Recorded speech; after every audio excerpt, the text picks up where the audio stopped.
Kasus ini belum benar-benar selesai, malah makin gelap setelah pelakunya masuk penjara. Seorang polisi, Aibda Robing, divonis 15 tahun penjara setelah menembak seorang siswa SMK di Semarang. Kasus ini langsung memicu kemarahan publik, karena yang seharusnya melindungi masyarakat justru jadi pelaku kekerasan.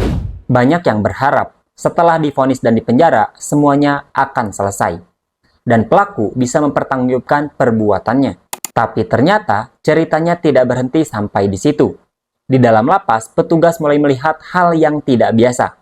Perilaku Aibda Robing dianggap mencurigakan. Ada indikasi yang membuat petugas merasa ada sesuatu yang disembunyikan. Saat dilakukan pemeriksaan awal, tidak ditemukan barang terlarang di ruang tahanannya. Kecurigaan itu tidak berhenti sampai di situ. Petugas kemudian melakukan pemeriksaan lanjutan, termasuk tes urin.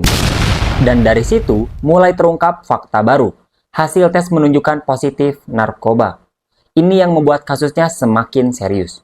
Karena bukan hanya soal pelanggaran di masa lalu, tapi ada dugaan keterlibatan baru di dalam penjara. Berdasarkan informasi yang beredar, Aibda Robing juga diduga terlibat dalam pengendalian peredaran narkoba dari dalam tahanan. Situasi ini memunculkan pertanyaan besar. Bagaimana seseorang yang sudah berada di dalam sistem pemasyarakatan masih bisa terlibat dalam aktivitas seperti itu? Akhirnya, pihak berwenang mengambil langkah tegas. Aibda Robing dipindahkan ke Nusa Kambangan, yang dikenal sebagai penjara dengan tingkat pengamanan paling ketat di Indonesia. Kasus ini bukan hanya soal satu orang, tapi juga menyentuh kepercayaan publik terhadap sistem hukum dan pemasyarakatan.